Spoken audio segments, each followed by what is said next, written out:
Praise the Lord. இன்றைய காலை மன்னா. விசித்திர வினோதமாய் உருவாக்கப்பட்டேன். நான் ஒளிப்பிடத்திலே உண்டாக்கப்பட்டு பூமியின் தாழ்விடங்களிலே விசித்திர வினோதமாய் உருவாக்கப்பட்டேன். சங்கீதம் 139:15. உண்மையான பரிசுத்தவான்களை ஒளிப்பிடத்தில் வைத்து உருவாக்கவே தேவன் இன்னும் விரும்புகிறார். உலகம் பெரிய பரிசுத்தவான்கள் என்று கணித்த சிலர் நரக குழியில் இருப்பதையும், உலகத்தால் அசட்டை பண்ணப்பட்டு புறக்கணித்து தள்ளப்பட்ட வேறு சிலரோ மிக மேன்மையான பரிசுத்தவான்களாக நித்தியத்தில் இருப்பதையும் காண்பது ஒரு நாள் நம் அனைவரையும் மெய்யாகவே வியப்பில் ஆழ்த்துவதாயும் அதிர்ச்சிக்குள்ளாக்குவதாயும் இருக்கப் போகிறது.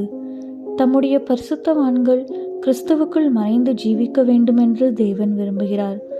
உங்கள் ஜீவன் கிறிஸ்துவுடனே தேவனுக்குள் மறைந்திருக்கிறது. கொலோசையர் 3:3.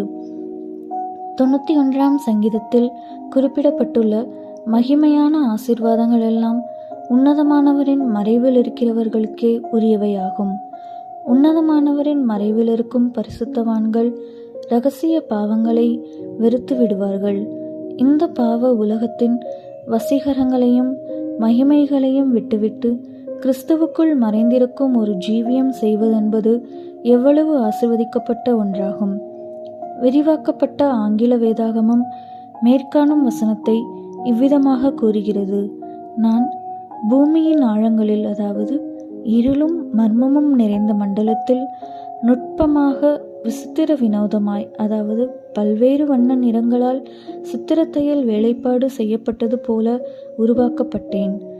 பல்வேறு அழகான நிறங்களுள்ள அல்லது பூரணங்களை உடைய மேன்மை வாய்ந்ததொரு பரிசுத்தவானாக உன்னை உருவாக்க வேண்டுமென்று தேவன் திட்டம் வகுத்திருப்பாராயின், அவர் உன்னை பூமியின் தாழ்விடங்களுக்கு அல்லது கர்த்தராகிய இயேசுதாமே செல்ல வேண்டியதாயிருந்ததான அடிமட்டத்திற்கு தாழ்த்தப்படும் சூழ்நிலைகளினூடாக கொண்டு செல்லக்கூடும்.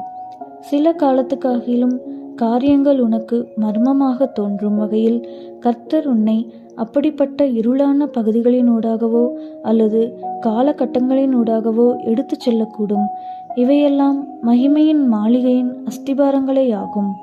சிறுமைப்பட்டவளே, பெருங்காற்றில் அடிப்பட்டவளே, தேற்றரவற்றவளே, இதோ நான் உன் கல்லுகளை பிரகாசிக்கும்படி வைத்து நீல ரத்தினங்களை உன் அஸ்திபாரமாக்குவேன். ஏசாயா 54:11. தேவ கிருபையினால் தேவனுக்குள் மறைந்திருந்து எல்லாவிதமான இருளான சிறுமைப்படுத்தப்படுகிற பாதைகளினூடாகவும் நாம் கடந்து சென்ற பின் முடிவாக நான் பிரமிக்கத்தக்க அதிசயமாய் உண்டாக்கப்பட்டபடியால் உம்மை துதிப்பேன். உமது கிரியைகள் அதிசயமானவைகள், அது என் ஆத்துமாவுக்கு நன்றாய் தெரியும். சங்கீதம் 139:14 என்று வியந்து கூறத்தக்கவர்களாயிருப்போம். ஆமென்.